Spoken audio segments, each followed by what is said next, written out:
আমাকে এক ভাই প্রশ্ন করছে যে হুজুর, তৎকালীন সময়ে জামাত বিএনপি জোট সরকার যখন ছিল, জামাত বিএনপি জোট সরকার থাকাকালীন সময়ে আল্লামা দেলোয়ার হোসেন সাঈদী তিনি পিরোজপুরের এমপি যখন ছিলেন, এমপি থাকার সময়ে তখন তিনি হিন্দুদের পূজা মণ্ডপে গিয়ে হিন্দুদের পূজার জন্য অনুদান দিয়েছিলেন। এখন সাঈদী সাহেব পূজা মণ্ডপে গিয়ে অনুদান দিল, জামাত ইসলাম পূজা মণ্ডপে গিয়ে অনুদান দিল, এইটা শিরক হলো না। কিন্তু সাকিব আল হাসান যখন কালী পূজায় গেল, ভারতে গিয়ে কালী পূজা উদ্বোধন করলো, এটা শিরক হলো কেন? আমি বললাম, প্রিয় ভাই, সাঈদী সাহেব ছিলেন এমপি। এখন মনে করেন বাংলাদেশের প্রধানমন্ত্রী শেখ হাসিনা, ওনার আন্ডারে বাংলাদেশের সব মানুষগুলো আছেন, হিন্দু বলেন, বৌদ্ধ বলেন, খ্রিস্টান বলেন, মুসলিম বলেন, সবাই আছেন। এখন শেখ হাসিনা মুসলিম, এজন্য শুধুমাত্র তিনি মসজিদে অনুদান দেবেন আর মন্দিরে অনুদান দেবেন না, এইটা হতে পারে না। উনি যেহেতু মুসলিম হওয়ার পরে উনি দেশের সরকার, জনপ্রতিনিধি, এই জন্যে ওনার আন্ডারে যতগুলো মানুষ আছে, হিন্দু হোক, মুসলিম হোক, বৌদ্ধ হোক, খ্রিস্টান হোক, সকলকে সর্বোচ্চ সহযোগিতা করা, সহানুভূতি দেওয়া, সাহায্য করা, এটা সরকার হিসাবে, জনপ্রতিনিধি হিসাবে ওনার দায়িত্ব। এজন্য হিন্দুদের পূজায় অনুদান দেওয়া যাবে, শুধুমাত্র এই অনুদান দেবে জনপ্রতিনিধিরা, মানে দেশের সরকার দিতে পারে। আমি আপনি ব্যক্তিগতভাবে হিন্দুদের পূজায় কোনো রকম অনুদান দিতে পারি না। যদি আমি আপনি হিন্দুদের পূজায় কোনো অনুদান দিই, দান করি, তাহলে আমাদের ঈমান চলে যাবে। প্রিয় মুসলিম ভাইরা, এজন্য বলবো, সাকিব আল হাসান জনপ্রতিনিধি নন, উনি ক্রিকেটার, উনি খেলোয়াড়। উনি ব্যক্তিগতভাবে পূজা মণ্ডপে গিয়েছেন, এই পূজা মণ্ডপে গিয়ে পূজা মণ্ডপ উদ্বোধন করেছেন। এইটা যখনই তিনি করেছেন, পূজা মণ্ডপ উদ্বোধন করা মানে উনি পূজাকে সমর্থন দিয়েছেন। এই সমর্থন দেওয়ার কারণে, মূর্তি পূজা উদ্বোধন করার কারণে এই সাকিব আল হাসানের ঈমান চলে গেছে। এটা আমার কথা না, ইসলাম বলছে যে ব্যক্তি এই পূজা উদ্বোধন করবে বা পূজা মণ্ডপে যাবে, পূজায় যাবে, মূর্তি পূজাকে উদ্বোধন করা মানে সমর্থন দেওয়া। সমর্থন যে ব্যক্তি দিল, তার ঈমান চলে গেল, তার স্ত্রী তালাক হয়ে যাবে এবং সে মুসলিম থেকে, ইসলাম থেকে খারিজ হয়ে যাবে। প্রিয় মুসলিম ভাইরা, এজন্য আমাদেরকে অবশ্যই এই বিষয়টা সচেতনভাবে নিতে হবে।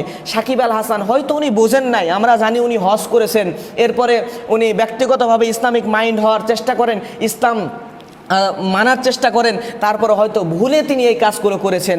যদিও ভুলে এই কাজগুলো করে থাকেন, আমি বলবো, প্রিয় সাকিব ভাই, আপনি অবশ্যই তওবা করেন। আপনি যদি তওবা না করেন, তাহলে আপনার ঈমান চলে গেছে, আপনি ইসলাম থেকে না বুঝে খারিজ হয়ে গেছেন। আপনি এখনই তওবা না করলে আল্লাহ আপনাকে নিঃসন্দেহে জাহান্নামের মধ্যে দিবে।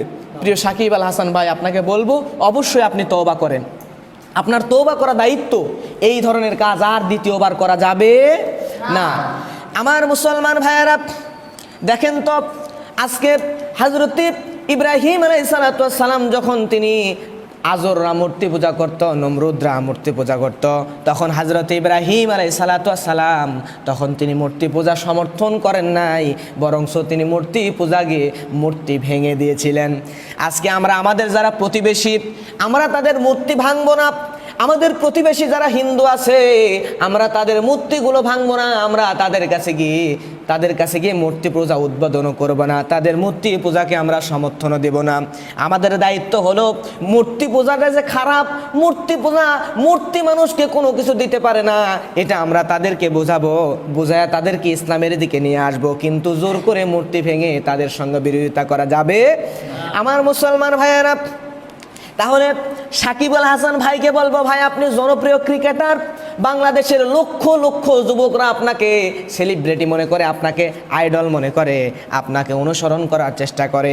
এই জন্যে আপনাকে কোনো অবস্থাতেই, না বুঝে হোক বুঝে হোক, মূর্তি পূজায় কোনো অবস্থাতেই যাওয়া যাবে, কোনো অবস্থাতেই মূর্তি পূজাতে যাওয়া যাবে না।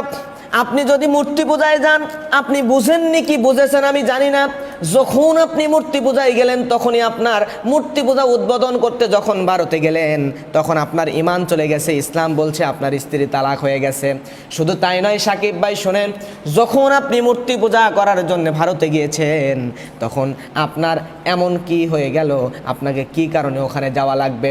মূর্তি পূজায় যাওয়ার সাথে সাথে আপনার ঈমান চলে গেছে, ইসলাম থেকে আপনি খারিজ হয়ে গেছেন। আজকে যদি তওবা না করেন, আপনার কিন্তু বাঁচার আর কোনো উপায়। আমার মুসলমান ভাইয়েরা, এই জন্যে সাকিব ভাইকে বলবো, ভাই, আপনি হয়তো জানেন না, একজন মানুষ যখন মূর্তি পূজা করবে, মূর্তি পূজা উদ্বোধন করলেন মুসলিম হয়ে, আপনাকে লক্ষ লক্ষ যুবকরা অনুসরণ করে।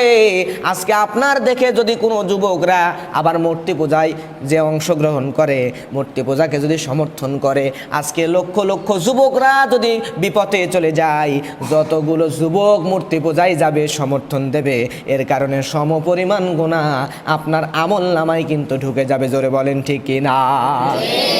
দেখেন তো সাকিব ভাই, আপনি ভারতে কলিকাতায় গিয়েছেন, আমরা জানি আপনাকে নিয়ে যাওয়ার জন্য অনেক টাকা পয়সা লাগে, হয়তোবা টাকা পয়সা দিয়ে আপনাদেরকে মূর্তি পূজায় নিয়ে গিয়েছে।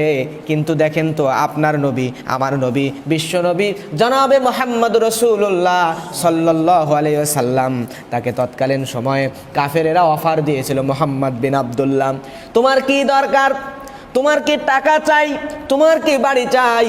তোমাকে আমরা হাজার হাজার লক্ষ লক্ষ টাকা দেব, তোমাকে মক্কার সবচাইতে ধনী ব্যক্তি বানায়া দিব। তোমার কি দরকার? টাকা লাগবে, বাড়ি লাগবে, নারী লাগবে। তুমি যদি চাও মক্কার সবচাইতে সুন্দরী নারীকে তোমার সঙ্গে বিয়ে দেব, তারপরও তুমি সব করো, তোমার সব কিছু তুমি পালন করো, কিন্তু তুমি আমাদের মূর্তি পূজায় অংশগ্রহণ করো। আমাদের মূর্তি পূজা করলে তোমার রবকে যদি তুমি না মানো, তাহলে আমরা তোমাকে সব কিছু দিয়ে দেব, তোমার ইচ্ছা মতো তুমি চলতে পারবা। কিন্তু আমাদের নবীজি সব অফারকে ফেলে দিয়েছিল, আমাদের নবীজি কোনো অফারকে গ্রহণ করেন নাই। আমাদের নবীজি, আল্লাহ নবী, বিশ্ব নবী তখন বলে দিয়েছিলেন, লাকুম দীনুকুম ওয়ালিয়াদিন।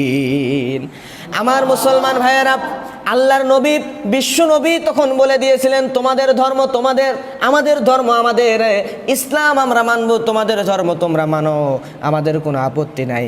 আমরা এজন্য তাদেরকে ইসলামটা বোঝাবো, মূর্তি পূজা যে মূর্তি কিছু দিতে পারে না এটা বোঝাবো, কিন্তু তাদের সঙ্গে আমরা গিয়া তাদের ধর্মে অংশগ্রহণ করব না ইনশাআল্লাহ। আমার মুসলমান ভাইয়েরা, আজকে আমি বলবো, সাকিব ভাই আপনি যা করে ফেলেছেন, আপনার জন্য তওবা করা দরকার। আপনি এখনই তওবা করেন, তওবা করলে মাফ করে দিবেন কে?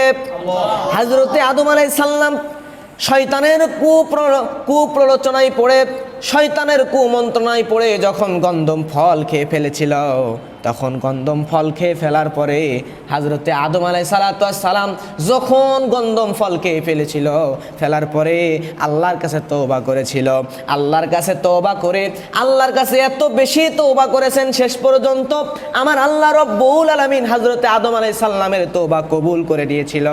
আর হযরতে আদম আলাইহিস সালামের তওবা আল্লাহর কাছে এত বেশি ভালো লেগেছে, আমার আল্লাহ রব্বুল আলামিন হযরতে আদম আলাইহিস সালামের তওবা শুধু কবুল করেছেন তাই নয়, আল্লাহ রাব্বুল আলামিন জানায় দিচ্ছেন, বান্দা শোনো, আদমের তওবা আমার কাছে এমন বেশি ভালো লেগেছে, এখন থেকে শুরু করে নিয়ে কিয়ামত পর্যন্ত যতগুলো মানুষ তওবা করবে, এই তওবা হযরত আদম আলাইহিস সালামের মতো আমি আল্লাহ শুধু কবুলই করব না, এই তওবা করার কারণে এই তওবার একটা সওয়াব আমি আদমের আমলনামার মধ্যে লিখে দিব।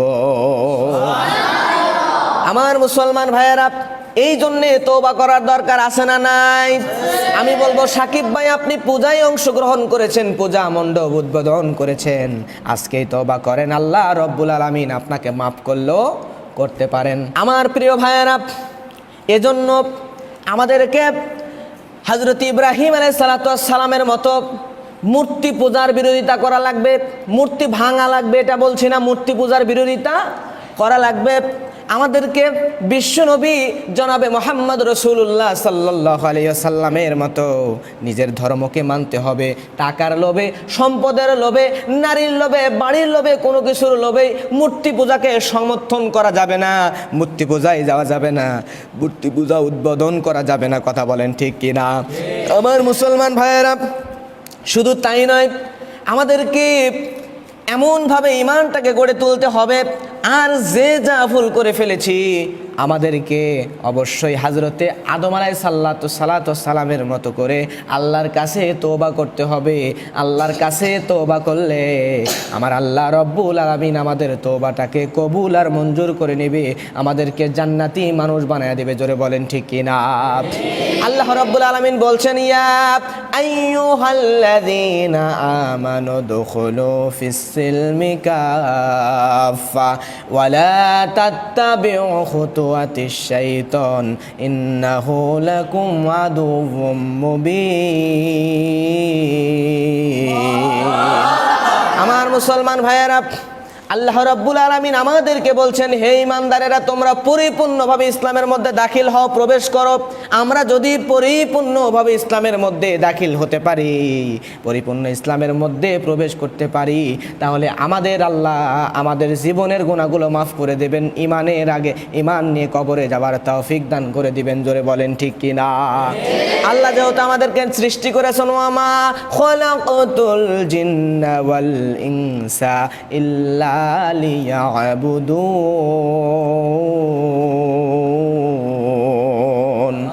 আল্লাহ বলছেন আমি আল্লাহ মানব জাতি এবং জিন জাতিকে সৃষ্টি করেছি শুধুমাত্র আমি আল্লাহর ইবাদত করার জন্যে।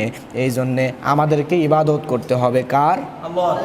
আল্লাহর ইবাদত করতে হবে এবং জান্নাতি মানুষ হওয়ার চেষ্টা করতে হবে। জোরে বলেন ঠিক কিনা?